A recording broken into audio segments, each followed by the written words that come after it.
สบายดีนะพี่น้องออกมาถ่ายสโนว์ให้เบิ่งว่าพี่น้องเอ้ยพนะสโนว์มันก็ไหลท่วมวัดหลังคาหลดหลังคายางพนะทั้งลุ่มนี่ก็ได้ตกลงยาวๆมีพวกใหญ่พี่น้องเอ้ยโอ้ท่วมรถนะรถ2 คัน 3 คันก็ท่วมวัดหลังคาท่วมสโนว์กำลังลงยาวโอ้สโนว์ไห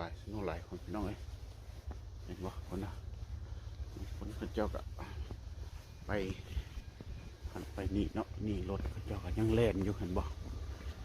เขาเจ้าก็ค่อยไปค่อยมารถเลยคนก็ไปไว้พวกไหนมีโฟวินก็ไปไว้มีอันนั้นมีโฟวินก็ไปซักดูดินะสโนว์พี่น้องเอ้ยมันเนาะกำลังลงเงี้ยวเห็นบ่เขาจั่วถึงหลังคาก็เต็มหลังห่วงก็ได้ลาดสโนว์อันนี้ทางนิวยอร์กสเตทนะพี่น้องนิวยอร์กสเตทบัฟฟาโลนิวยอร์กนะ USA นะโน่นนี่โอ้สโนว์หลังลงนะ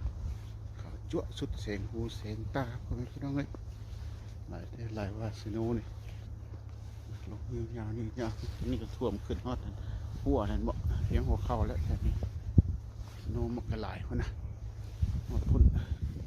นี่จะแมวบักกระติมแล้วบ่บักกระติมแล้วสโนมักกะหลายอย่างถ่ายสโนลินไอ้เบิ้งเนาะพี่น้องสโนกำลังลงหนาวไหลอีหลีผมพี่น้องเอ้ยหนาวแห้งมาสักซะหนาวแห้งหนาวไหลสโนลงยาวสโนมักกะหลายพวกเห็นบ่อันนี้เขาว่าสปีดบัมเห็นบ่สปีดบัมมาเนี่ยมันเป็นนูนตรงเหยียบ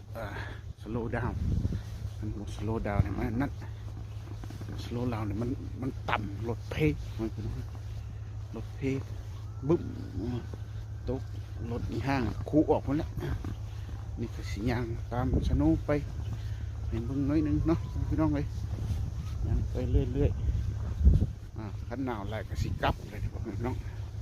สิกลับเขาคืนแล้วขันหนาวไหลนะสโนว์ลงนี่เงี้ยโอ้ตกถึกกล้องมันก็หนาวมันก็เย็นพี่น้องเลยเย็นยาวสโนว์กำลังลงนี่ก็เพื่อนก็เจ้าก็เป็นสิแหละซื้อจุดถนนนี่ก็ซื้อจุดพี่น้องเลยพวกเด็กน้อยกลางคืนนี่เขาแข่งรถกันคักทางมันโมได้มันโมเลยลี้ออกมันโมได้กดตัวสั้นต้นไม้ก็คือต้นไม้ตายเห็นบ่มัน